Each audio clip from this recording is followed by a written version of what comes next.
அஸ்ஸலாமு அலைக்கும். நான் உங்கள் ஷிஃபா குக்கிங்லேருந்து பேசுகிறேன். இன்றைக்கி நம்ம என்ன ரெசிபி பார்க்க போகிறோன்னா, இஃப்தாருக்கான ஒரு ரெசிபி தான். Stuffed bread bajji. வாங்க எப்படி செய்கிறதுன்னு பார்க்கலாம். இப்போ உள்ளே வைக்கிற ஸ்டஃபிங்காக உருளைக்கிழங்கை வேக வச்சு மசிச்சு வச்சுருக்கேன். அது கூட கொஞ்சம் பொடியாக கட் பண்ண பச்சை மிளகா, பெரிய வெங்காயம் வெட்டி வச்சுருக்கேன், அதையும் சேர்த்துக்கிறேன். கொஞ்சம் கொத்தமல்லி கட் பண்ணி வச்சுருக்கேன், அதையும் சேர்த்துக்கிறேன்.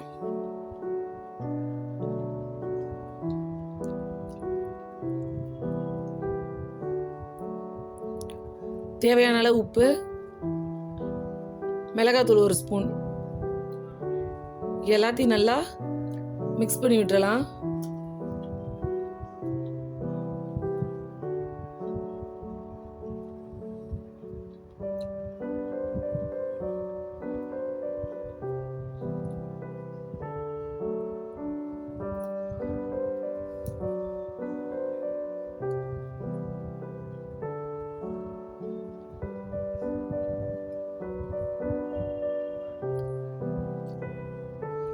இப்போ ஸ்டஃபிங் ரெடி ஆகிடுச்சு.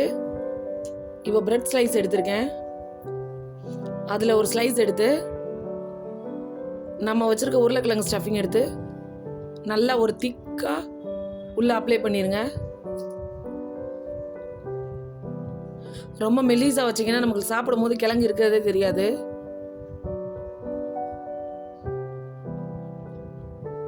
இப்போ இன்னொரு பிரெட் எடுத்து மேலே வச்சு டைட்டாக ப்ரெஸ் பண்ணி விட்டுருங்க. டைட்டாக ப்ரெஸ் பண்ணால் தான் அது நம்ம கட் பண்ணும் போது பிரியாமல் இருக்கும். இப்போ இந்த மாதிரி கட் பண்ணிக்கோங்க.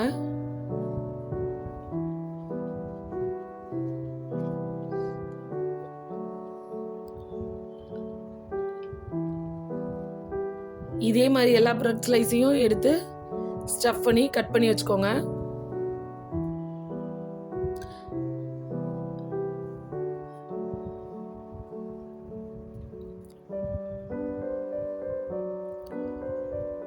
நீங்கள் ஸ்டஃப் பண்ணதுக்கப்புறம் ப்ரெட்டை வந்து கண்டிப்பாக ப்ரெஸ் பண்ணி விடுங்க. இல்லைனா நீங்கள் மேலே வச்சுட்டு இப்படி கட் பண்ணி எடுக்கும்போது பிரிஞ்சு தனியாக வந்துடும்.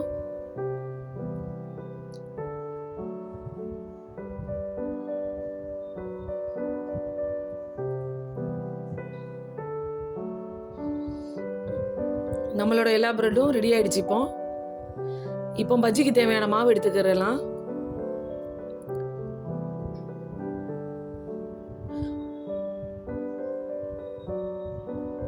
ஒரு கப் அளவுக்கு கடலை மாவு எடுத்திருக்கேன்.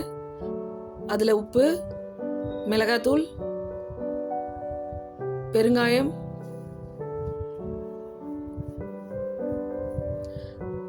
ரெண்டு ஸ்பூன் அரிசி மாவு. இப்போ இது எல்லாத்தையும் நல்லா தண்ணி ஊற்றி கரைச்சிக்கலாம்.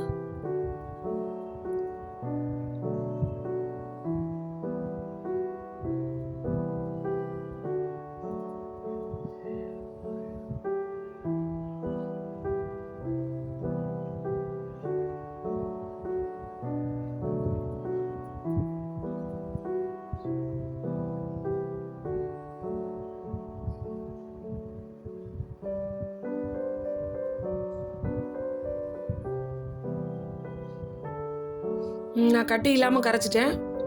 இப்போ கடாயில் எண்ணெய் காய வச்சுருக்கேன். இப்போ அந்த ப்ரெட்டை எடுத்து நல்லா அந்த மாவில் முக்கி அப்படியே எண்ணெயில் போட்டுருங்க. எண்ணெயில் போடும் போது எண்ணெய் நல்லா சூடாக இருக்கிற மாதிரி பார்த்துக்கோங்க.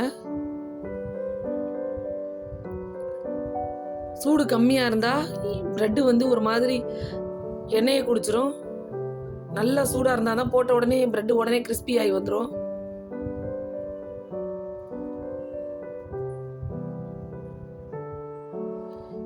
பார்த்தீங்களா, போட்ட கொஞ்ச நேரத்துலேயே வெந்துருச்சு.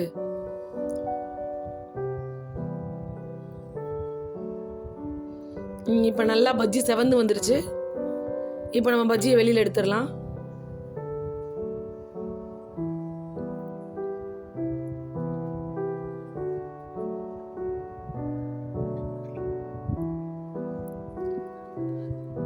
இதே மாதிரி நம்ம வச்சுருக்க எல்லா பிரெட்டையும் நான் மாவில் டிப் பண்ணி போட்டுக்கிறேன்.